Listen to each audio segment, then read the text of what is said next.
growth hormone has been demonstrated that is participation in bone remodeling. It stimulates the osteoblast formation and also the osteoclastic bone resorption. So growth hormone is very, very important.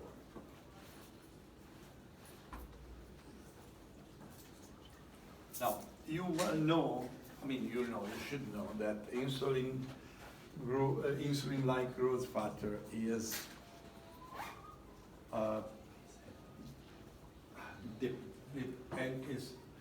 is dependent from growth hormone. But also insulin growth factor has an active role in bone remodeling.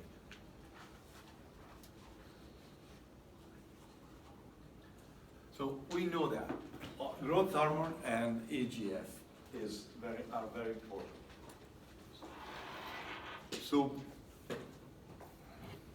and we know that the group, when there is more growth hormone in a group, and you make an experiment, you have growth hormone, the tooth move faster.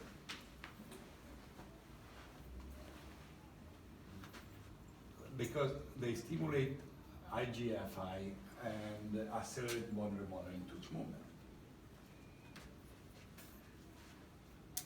Not only that, there's also the prostaglandins and the thyroid hormone that stimulate growth factor.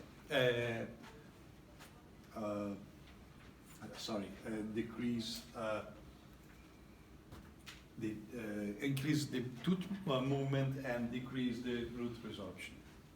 So thyroid hormone and prostaglandin E2. Prostaglandins are involved in almost everything. But if you use prostaglandins on the PDL, you increase the tooth movement. What is the problem? The problem is a guy that, a Japanese guy that published a few papers in the 80s injecting prostaglandins into periodontal ligament. The problem is that prostaglandins are also mediator of pain. So only Japanese can accept it. It was a joke, come on.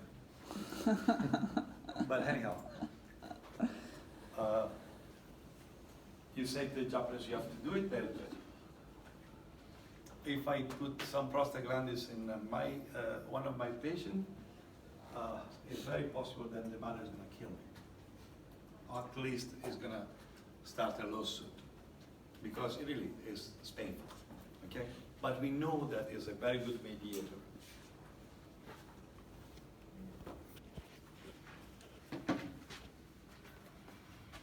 Again, every single time you check the growth hormone, you see that this is somehow interacting with the bone deposition and bone augmentation. Now, make sure that you know this, because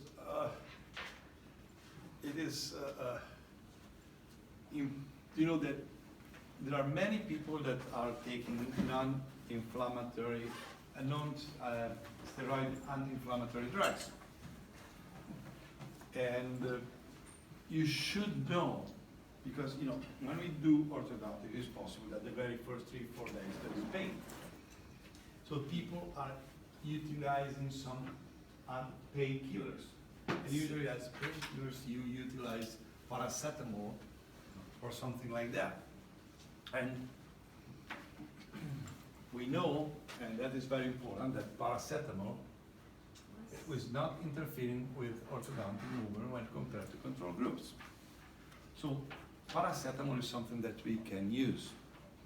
While aspirin, ibuprofen, or sodium diclofenac, I forgot what it is, and a commercial name, and cyclooxygenase inhibitors, which has almost all non-inflammatory, non-steroid anti-inflammatory drugs, cause a reduction in tooth movement. So if you have to tell your patient, please tell them to use paracetamol, not all the other stuff. Because, you know, if you have pain, paracetamol will be considered the drug of choice. So, you know that. We are moving teeth. It's a good idea to give something that doesn't block this movement. La tachipirina sarebbe un paracetamol. Sì. I don't know, I don't want to use commercial names because maybe in Russia it's a different No, it's the brand, maybe in, I don't know, what is the name in Albania, but. All of them. What? All of them. Okay. So, So anyhow, if you want, use paracetamol. I mean, you can suggest to use paracetamol. The problem is not use cyclooxygenase inhibitors, which is more or less almost non-steroid anti-inflammatory drugs.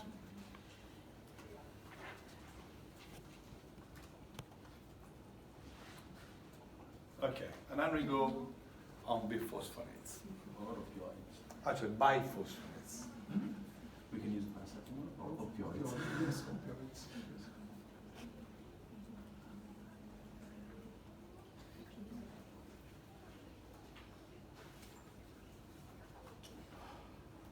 So we know that they reduce the osteoclastic activity.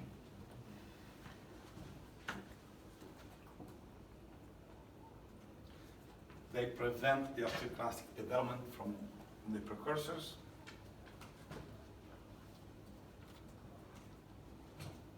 And they do produce inhibitory factor of osteoclasts.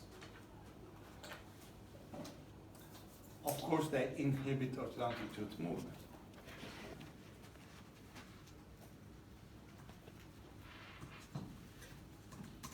Now,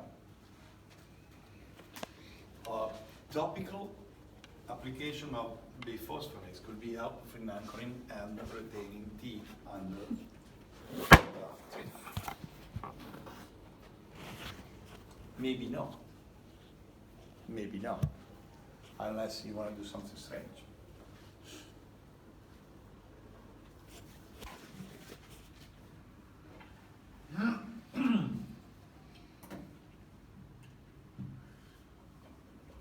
And as expected, when you use biphosphonates and you use it on rats, they would probably do exactly what I was doing.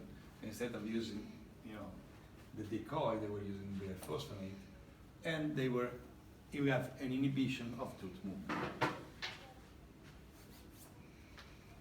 Again, if I were you, I wouldn't use biphosphonates to do that. And now you know the story. Now, this is a question that many times has to be asked. What happens if I get pregnant? Pregnancy is not a disease. It's a physiological condition, but some, changes. And you have to know that when a lady is pregnant, the amount of tooth movement is lower. So that the teeth move a little bit less. And the reason might be because the osteoclasts are less. So if you want to straighten teeth, do it before you get pregnant, okay? And if one of your patients asking you what happens if I get pregnant, you can easily tell them nothing. Doesn't happen anything. I don't think it's important if the tooth goes a little bit slower than normal. But usually, I had few patients that, they got pregnant while they were having the treatment, because usually if somebody is thinking of getting pregnant, he doesn't think about having straightened teeth. But it happens, and from the clinical point of view, I didn't see too much problem out of it.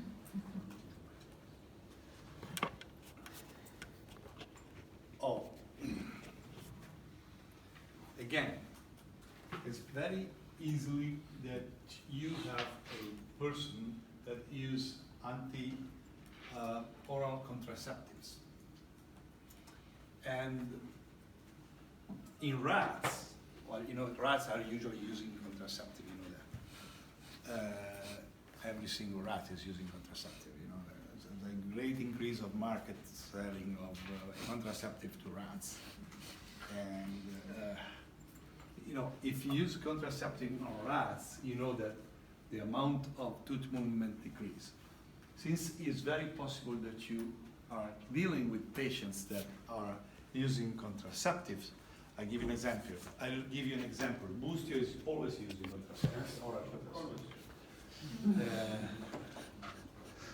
But you should know that the movement a little bit less. So when you calculate your treatment plan and you calculate the movement, you know, you stay on the safe side. You think that it's probably possible that the teeth move a little bit less. And of course, if you take out all the sexual organs in rats, I don't know what happens in men. No, I'm just kidding. But you know, the rat is a very good experimental model for to be close to man. So you take out the ovary and the you know, you okay, both sides. Well, you have a tooth movement that is much better. So, Boostio, I suggest you to cut everything and you move the teeth much better. I don't think it's a good idea. I prefer a slow movement.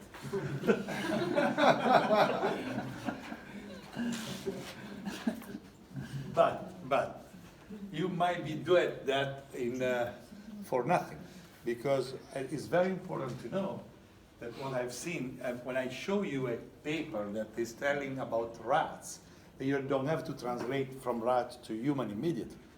It is very possible, because the rat is a very good experimental model for humans, but unless we do an experiment in humans, we never know if that is exactly what is going to happen.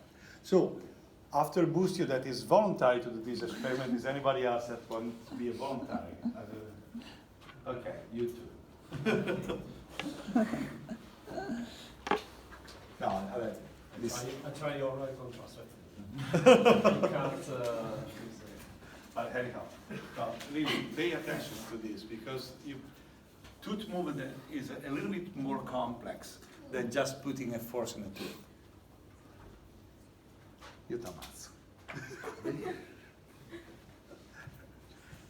Guardavo Busto, cercavo di capire se stava muovendo o no. Okay, anyhow, no, really, it's tooth orthodontics is a little bit more complex than just putting a force on a tooth. Okay.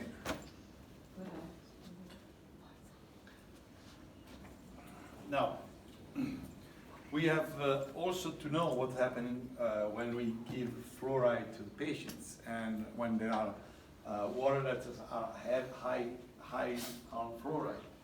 And you know that, at least in this experiment, we know that fluoride increases tooth movement. So we have a better option. Topical one? No, it's topical. Drinking water, okay. So make sure that you know that. So if you give fluoride, not a big deal.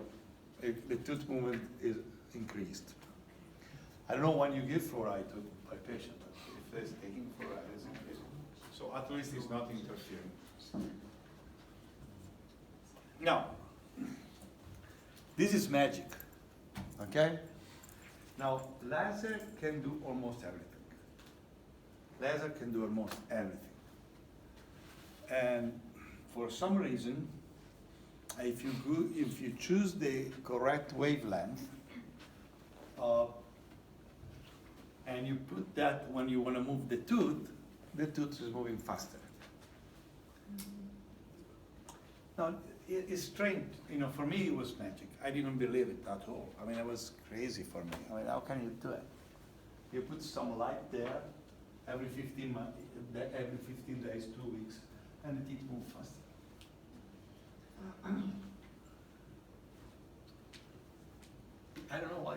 But then somebody came to me and say, these are my data, can you analyze them?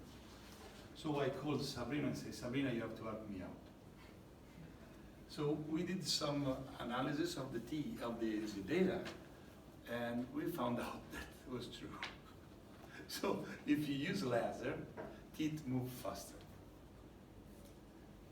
And actually, we did, now we went back. If you use laser, the teeth go faster. And we did publish that in a paper with doing an experiment with aligners. So in other words, if you use the right wavelength, don't ask me, because believe me, when they ask me, I say, no way. And it works.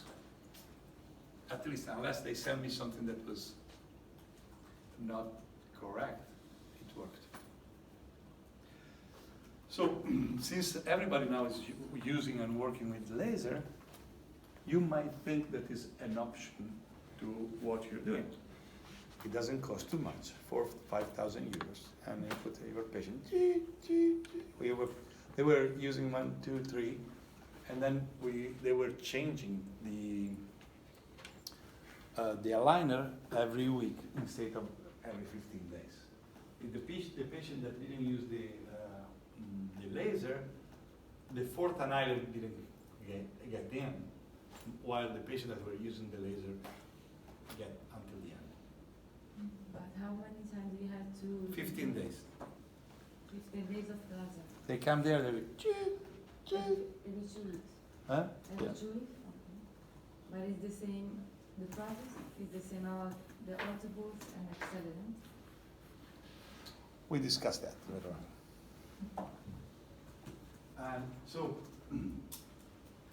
so far, from what is the research and what we did find in the patient, it might be an idea of a way of accelerating too.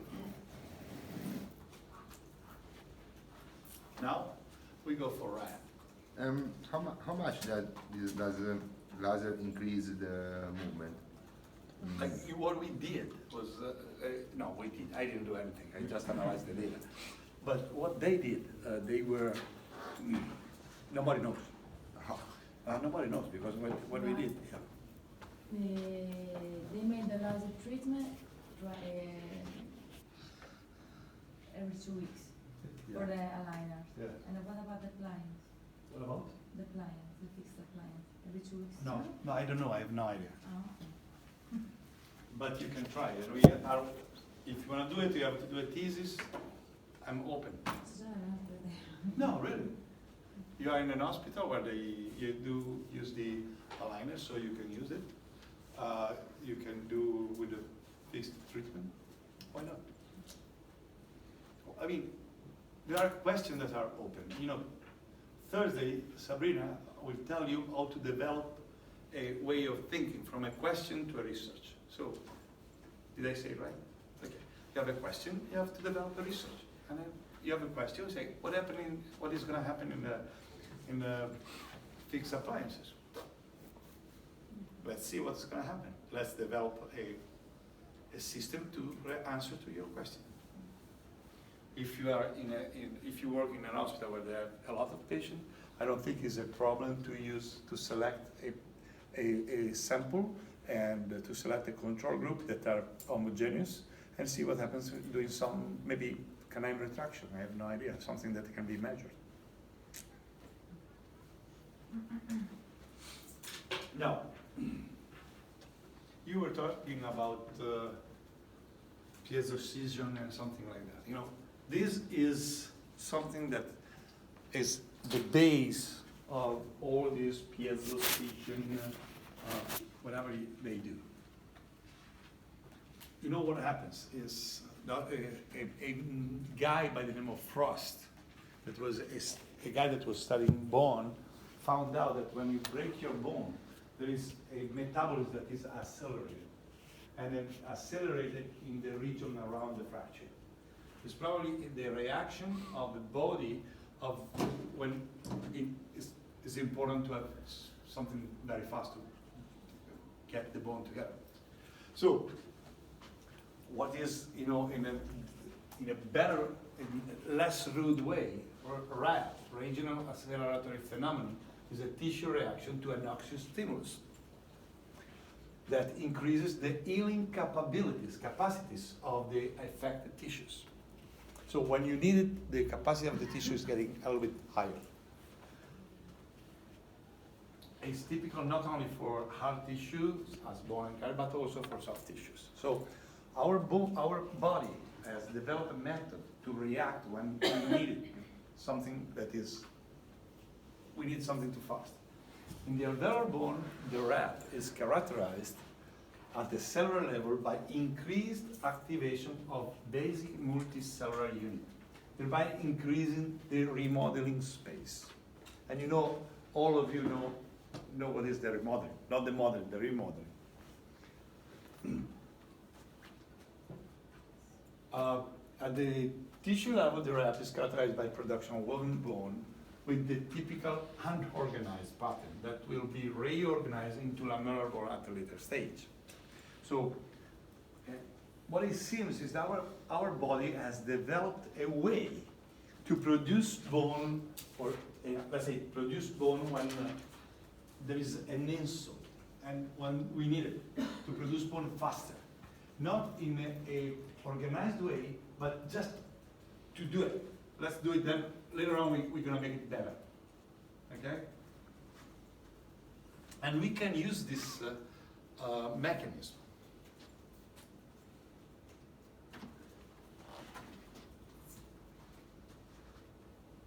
I know we have RAP when there is, in the healing process of our alveolar socket after tooth extraction, in periodontal disease, after surgery and trauma, and during orthodontic tooth movement.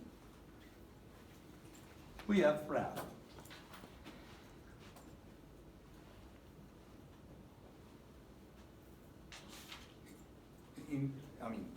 I think you are interested towards orthodontics.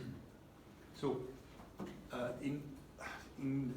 when you talk about orthodontic movement, the RAP can be seen as a tissue response to mechanical cyclical perturbation that induces the formation of micro damage that has to be removed to avoid their accumulation until the following bone failure.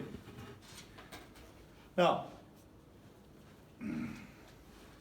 the adaptation to the new orthodontically induced mechanical environment is ensured by an increased activation of DMU that returns to normal level after a few months.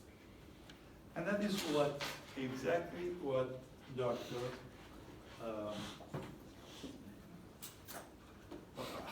Ferguson developed.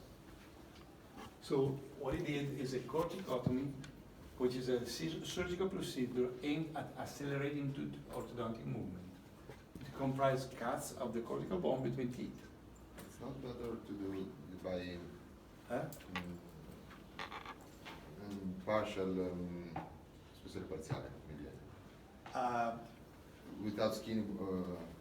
This is the way he did it. Now there are many other ways of doing it. The only problem is that at the beginning, let's say at the beginning they were doing a lot because they thought that the RAP was happening only if there was a big stuff like this. And this is for sure taken by a publication of Dr. Ferguson. Then there is also This way. okay, corticism, which is a less invasive procedure. And then they do exactly the same. What you do, actually, you have to create a reaction. It doesn't matter that you cut everything. You just have to provoke a reaction. And that is something that this is, pay attention, this is corticism, means that you cut the corticotomy through the teeth without opening any flap.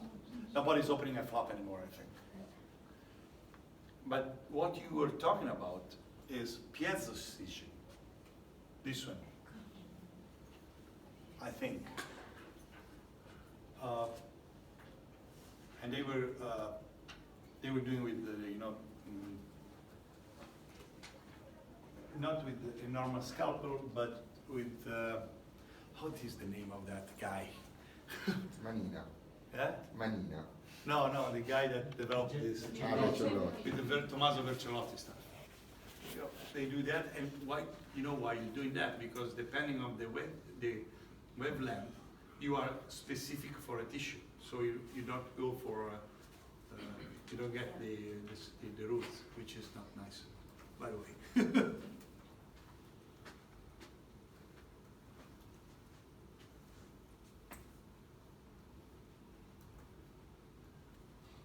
I don't know if any of you has any experience with piezo stitching, piezo surgery. Nobody? You don't do it? Yeah, also, I don't use it. I use sonic surgery. which is, Sonic, not piezo surgery. It's almost similar but lower frequency and why? because of the practicity. Huh? Much more practical, and it burns very. That doesn't burst the bone. While the other one was one? This one is hotter than Okay. sonic surgery, Okay. but it's almost the same. I started with that, but it's similar. And you do this for orthodontic movement? I have never done, but I think it's a good thing. Like this. I want to It's make you, almost the same thing. I wanted to make you talk. In fact, it's all similar. I think it's. So, in other words, the only thing you have to do is to provoke a reaction of the bone. Anche fanno andare a pugilato poi. Now, the reason why I asked if any of you were using is because there is a big push by the companies on doing this accelerating stuff. And telling you the truth,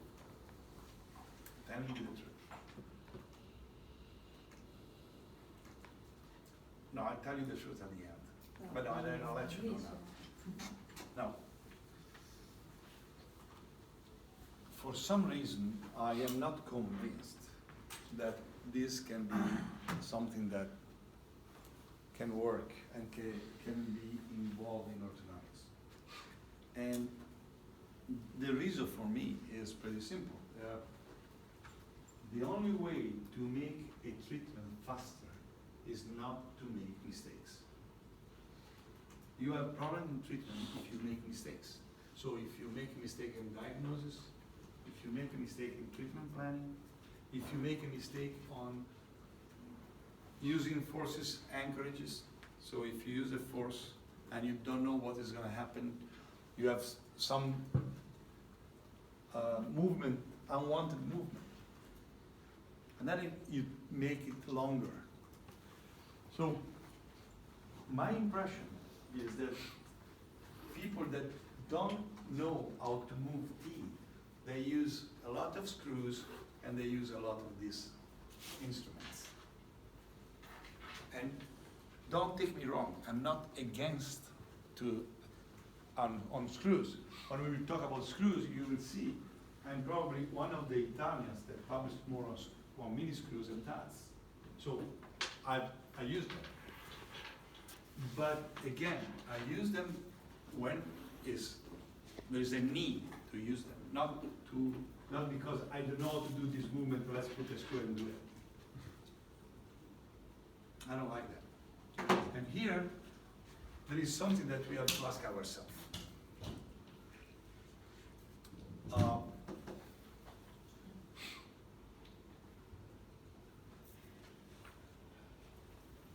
What is behind this? Are effective? And if they are effective for how long they are. So in other words, if I use this, I'm going to, am I going to have some good effect, efficient effect, or it's just because I want to use something new?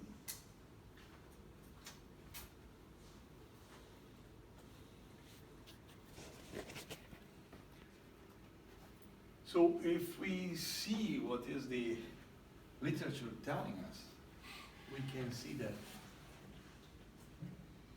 on corticotomy, the results are limited. And also you have to ask yourself,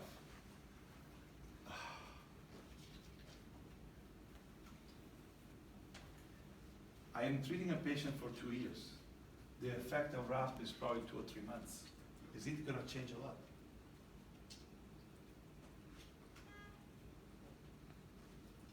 Ask yourself.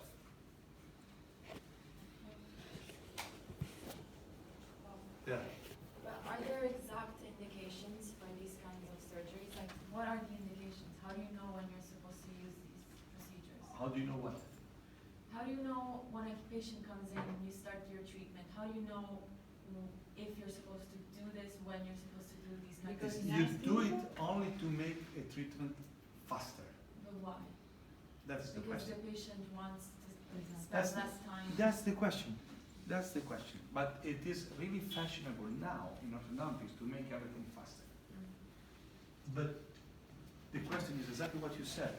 Is, do I have to do some minimally invasive surgery to make a treatment faster than for, probably 1 month? I don't know. Ask yourself. Yes, go ahead. If we have a patient the density of bone is big, the tooth move very small, it can help.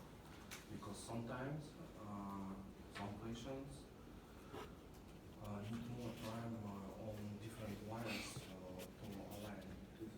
Right. We Okay. can use it here or No, I understand that. And no, we didn't talk about it, but maybe we're going to speak about it later on together. I don't know if you see the question. The question is, there are patients that take more time to align the teeth in comparison of other patients, right? And maybe they have a bone that is more thick. Maybe, I don't know.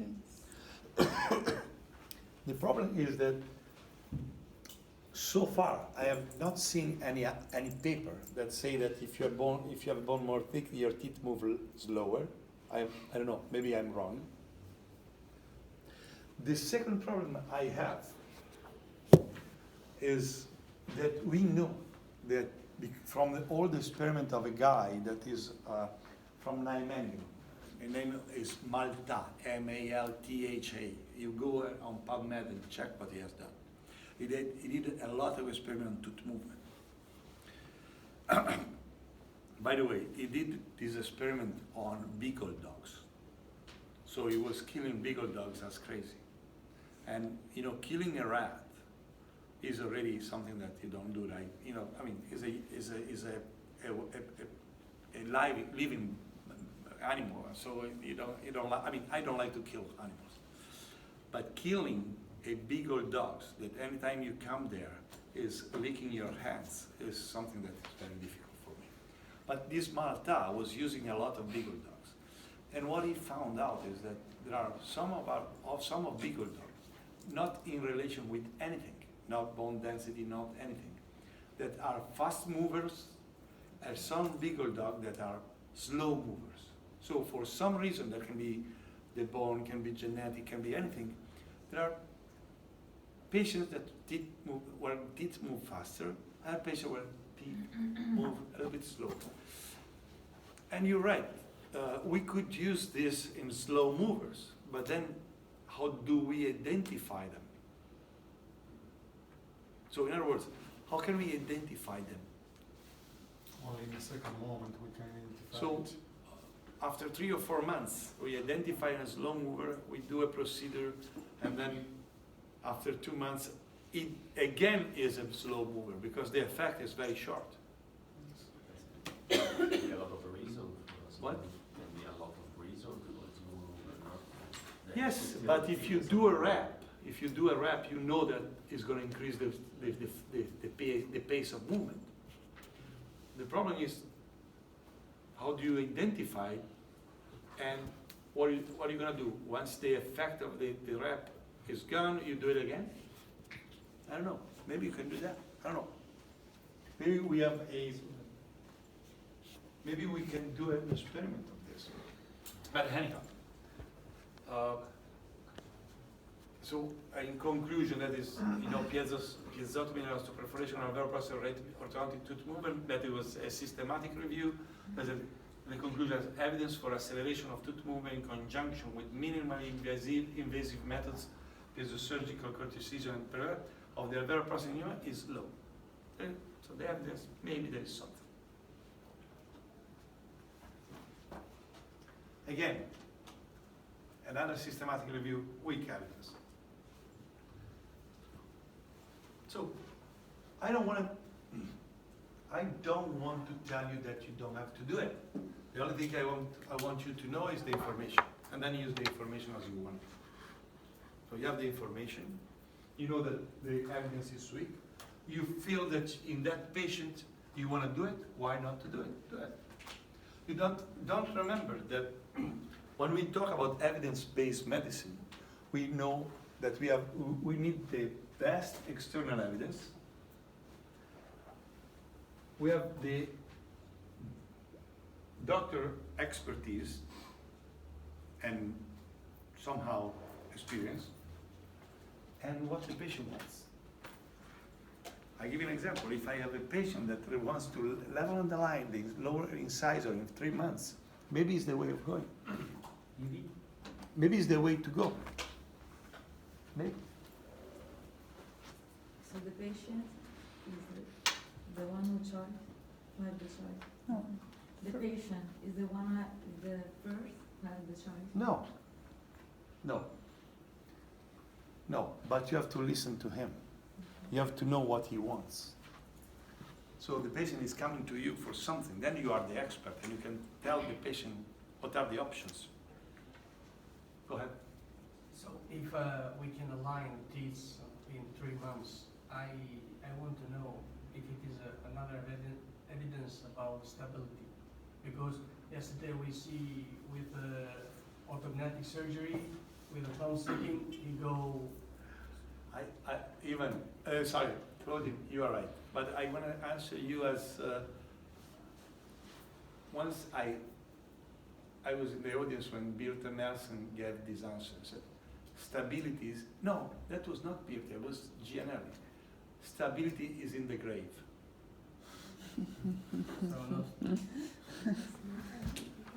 There is no stability if you are alive. Everything is modified. So you're right. There is no, you don't have any insurance on stability. But you don't have any insurance on stability anyhow, whatever you do. So if you do any orthodontic movement, stability is something that you cannot promise to your patient. What you can promise to your patient is you do your best, and again you're going to stay easy. Then is his job or her job to maintain the teeth straight. I don't think we can, we should be humble. We should not be so arrogant to think that since we have imposed our hands in the mouth of a patient for 2 years, for the rest 68 years, nothing is going to happen to the teeth. Of course, everything is changing, everything is moving. Why do you want, just because we put our hands there and nothing should move? No, come on. I'm not so arrogant. The problem is that, in my opinion, is that we had our, big fathers of orthodontics. They had such a big egos that really they think that if they, angle, if you put the teeth, you develop bone and everything is going to be stable. Tweed, or if you put the teeth in that position, it's going to be nice and stable. Because, and again, Roth, If you put the teeth and the occlusion in the same position as the CR, everything is going to be stable. It's not true. Nothing is going to be stable in our life, not even our teeth. But that doesn't mean that we don't have to do our best under what we know to put the teeth in the best position for us to be stable the most we can and to work the best. That we have to do it, but we cannot be sure that it's going to be stable because all the study says that 66% of what we are doing, if it's well done, is going to be unstable. And 33% is going to be stable, at least for 10, 15 years.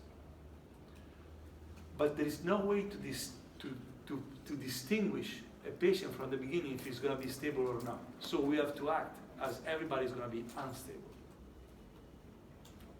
That is my way of saying it. Now, again, another thing that is very, very fashionable. By the way, I did 3 patients of surgery first in 92 and 93. And I stopped. And I tell you why. Because, I mean, I didn't do it. I did with, Mirko Raffaini and together with me, we were doing for surgery first. I still have I'm gonna show you, maybe I still have the records. We stopped for one single reason. They did the surgery and they never show up. I haven't seen them anymore. they disappeared. As soon as they were nicer, disappeared. So that's the reason why I stopped doing further surgery first. But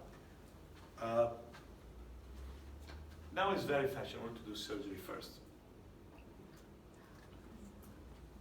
Ravi is always there. He's always around the world.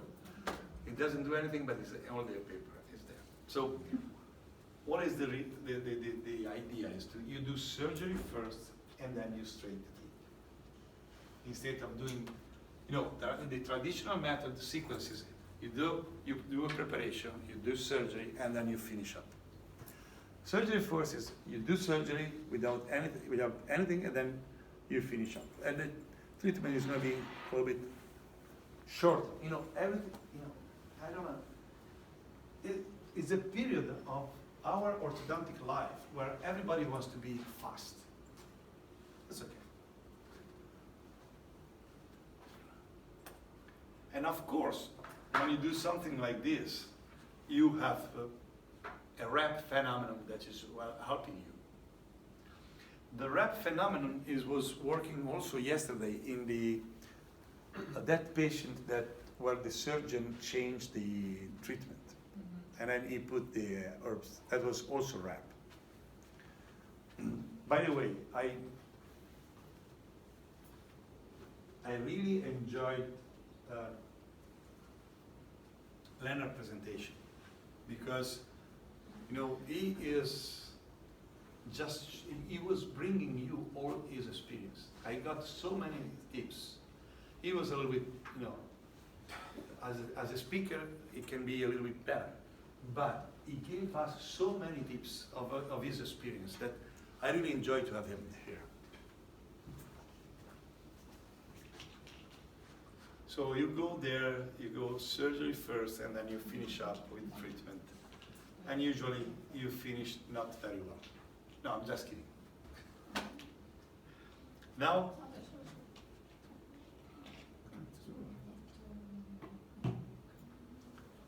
you have all the sequence before surgery and at the time.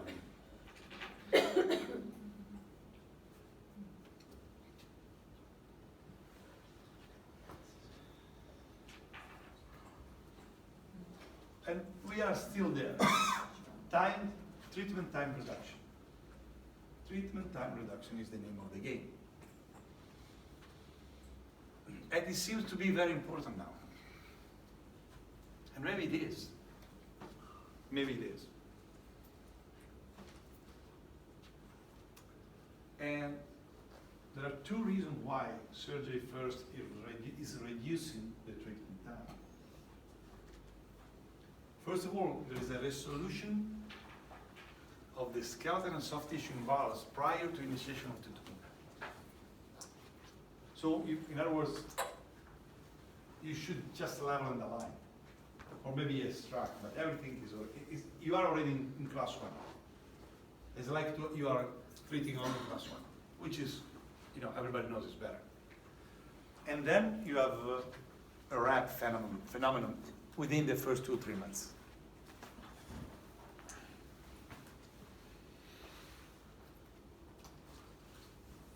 Now, talking about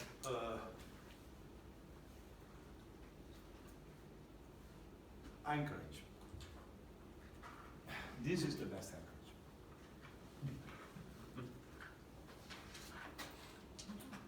Now, as we discussed before, if you don't have periodontal ligament, you don't have movement. So the best anchorage are implants and ankylosed teeth. Or anything that is extraoral. So the heaven of an orthodontist is using the force without reaction. So there are only 3 methods to have a force without reaction: ankylosed teeth, implants, extraoral forces. I don't know any other. And this guy that will become famous later on, he was the first to report a treatment done with an ankylosed teeth. And he did something really interesting because he was ankylosing a decidus tooth, a C, in order to apply a face mask.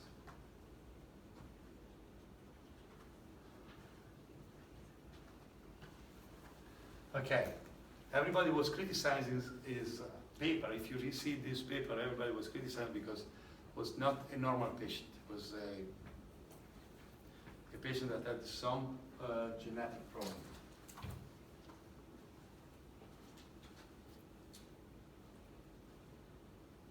So what they do in order to ankylose a tooth, you extract the tooth, you cut off all the periodontal ligament and you put it back.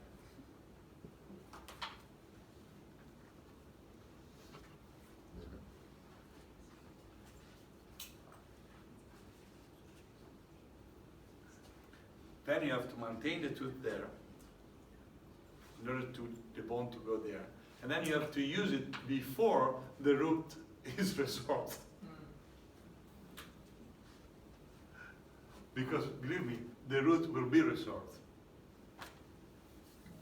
So it's a procedure that is quite crazy for me. Quite crazy. Unless, it's always, do we have a better way of doing it? In my opinion, yes, we have. With less invasive technique.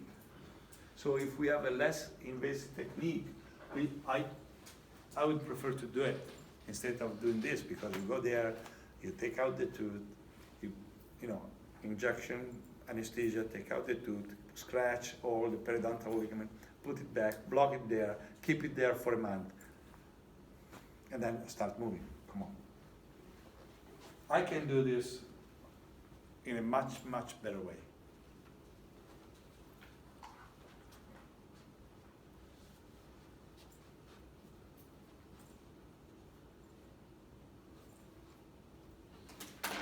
And here's again exactly what Dr. Cockett did. So he was ankylosed decidus canine to reinforce muscular protraction.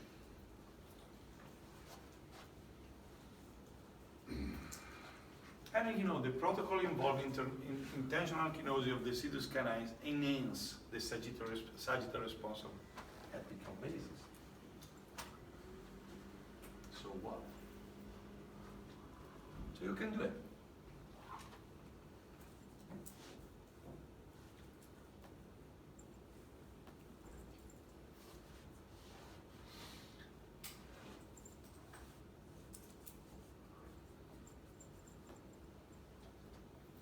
Did you take all the pictures? Because I have to tell you something. I'm gonna put this on your group, all the presentations, so you cannot need anything to do it. That's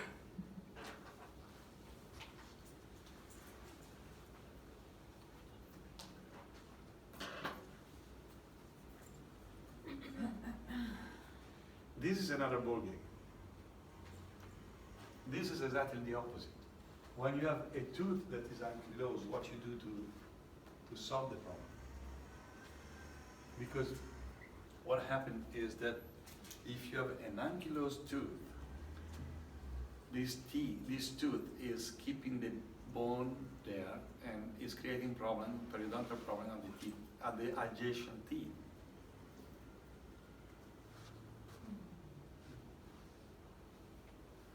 So here you have problem.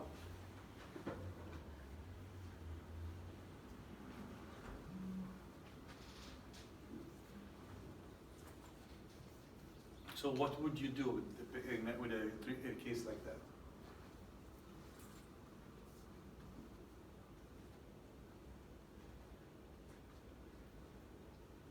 Because the problem is also that if you extract this tooth, you're going to create a very big bony defect to the other teeth, to the adjacent teeth.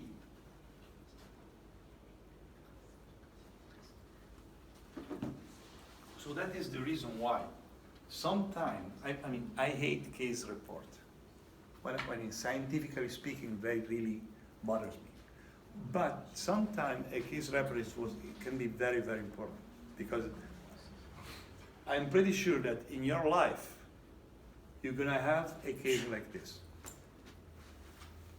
It's gonna happen. Go ahead. If exists any way to get ankylosis programmatically, if I want to make ankylosis, You wanna make the yes, without extraction or you wanna, there is a way, without extracting the tooth? yeah. The only way to make ankylosis is killing the periodontal ligament. I don't know how to kill the eliminate the periodontal ligament while the tooth is still in place.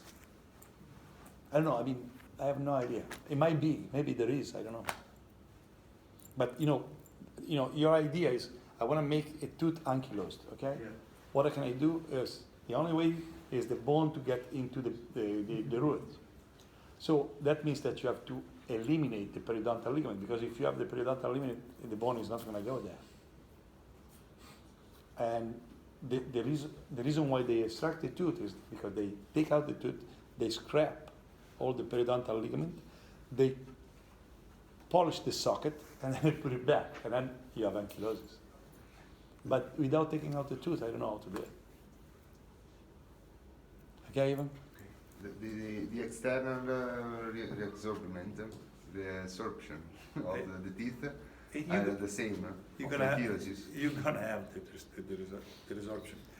But pay attention, when you have external root resorption, you have also PDL, periodontal ligament. Okay. Because what is going to happen, you're moving the tooth, and these macrophages, like osteoclast, a cementoclast, they go bananas and they start eating the cementum. But you still have Yes. yeah. It's not the same. So. No. So any solution? I want a solution here. Come on, this is not molecular biology. This is orthodontics. I want a solution. What would you do?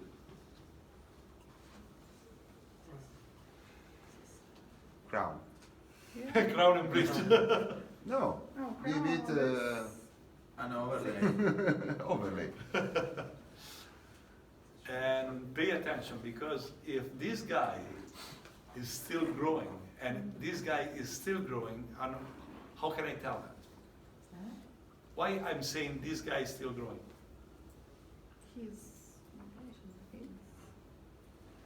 The wisdom teeth are not completely formed. Brava, Elisa. We have the wisdom teeth that are still developing roots. So this guy, it cannot be 18, not even 16. It's probably anything between 12 to 13, 14, okay? So it's still growing. And if you put a crown on that tooth now, you're gonna find the crown when he's gonna be 20 that is Higher. infracruded also the crown because all the other teeth are keep growing.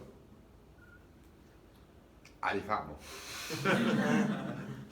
Famo di nuovo. Ah, famo di nuovo. No, the problem is that not only that, that you're gonna have a great defect Yeah, on pocket. the, Perio a great, pocket. what? He's gonna have a perio pocket. If you, Yeah, if you right. have You're one. gonna have a great bony And what defect. about tooth transplantation, as we saw yesterday, with a wisdom tooth? That is a good idea. That might be a good idea. That, they didn't do it, but it's a good idea. We'll take it off Take and it, nasalize the second molar, then the wisdom teeth come down. And Yes. So you extract the first molar and you bring the second molar I'll do forward. first, and then the wisdom. Okay, what is gonna happen is that it's gonna be a very huge bony defect between the 5 and the second molar. Because, There's no bone. yeah, So you can extract it and after that bond it just a little bit coronally. Can I say that? what are you gonna do? Tell me what you're gonna do. You can extract the tooth Yeah? and then you can bond it like a retention. Ma non ce la fai a togliere l'intero. Cosa?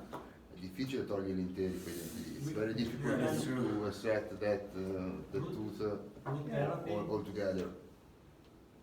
Okay, go ahead. root therapy and submerge the root, cut the crown and submerge the root and So, then make In a other bridge. words, you make root, you endodontic treatment, Yeah, cut the crown, yeah. take out the Submerge crown it and allow make everything a bridge when we finish. up between 5 and 6.